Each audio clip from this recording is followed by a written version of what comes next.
Some crimes fade into history, their details lost to time. Others linger, haunting the places where they occurred, refusing to be forgotten. This is one of those stories. Nestled deep within the Sierra Nevada mountains, Keddie, California, was the kind of town where life moved slowly, a place where families built their futures, where children ran barefoot through the grass, and where the world beyond felt distant. But tranquility can be deceiving.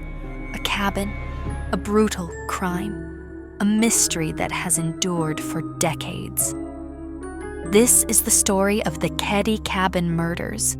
At Cabin 28, its wooden walls worn by time, a single porch light flickers, barely illuminating the night.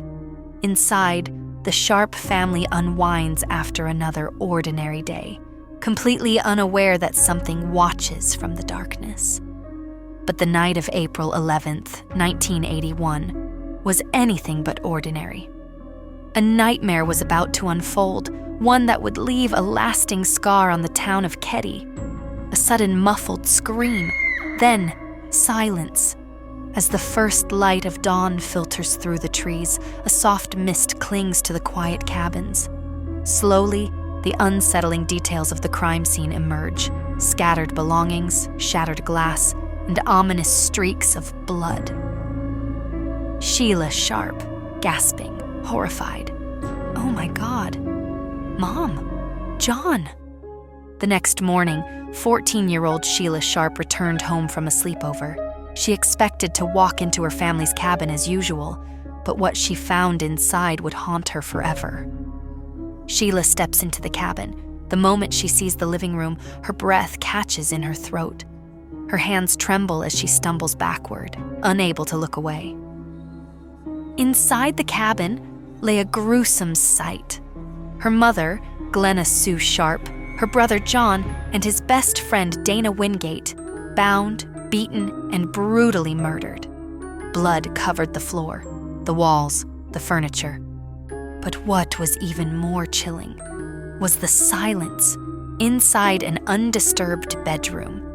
3 children, Rick, Greg, and their friend Justin, were still asleep, completely unharmed.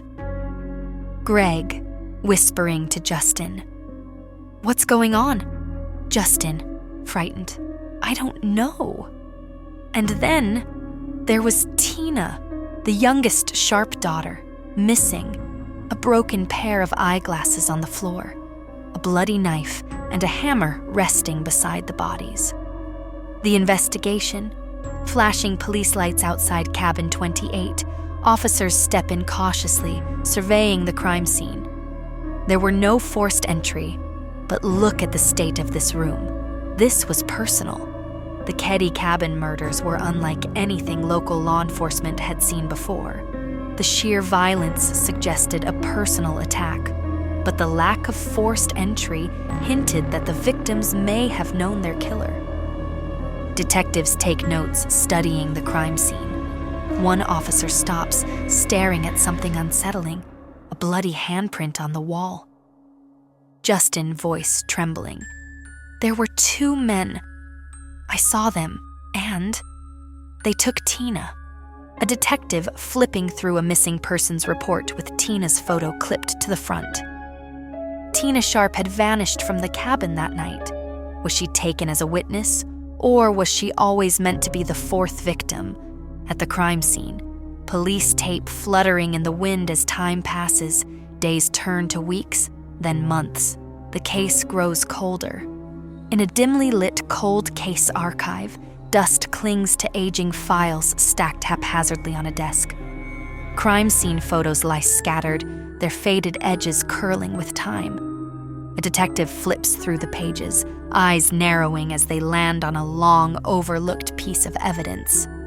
Detective: "We had a confession letter, we had suspects, and yet, nothing. The Keddie Cabin Murders case should have been solved. The brutality, the suspects, the eerie confessions.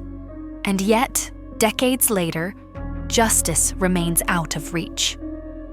In a forensic lab, a technician carefully swabs a decades-old piece of evidence, preparing a DNA sample to be analyzed using modern databases. Forensic tech. This could finally be the breakthrough we need. New forensic advancements have reignited interest in the case.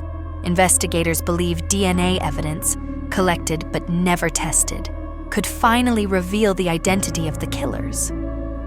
Present-day Keddie. The remains of Cabin 28 stand abandoned, its walls rotting, its history haunting. Sheila, softly reflecting. I just want to know why. Why them? Why my family?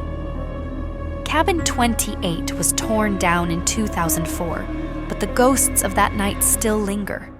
The victims, the unanswered questions, the chilling possibility that the killers were never far from home. The Keddie Cabin Murders remain one of the most terrifying unsolved crimes in American history. The truth is out there, but will it ever be uncovered? And will justice ever come?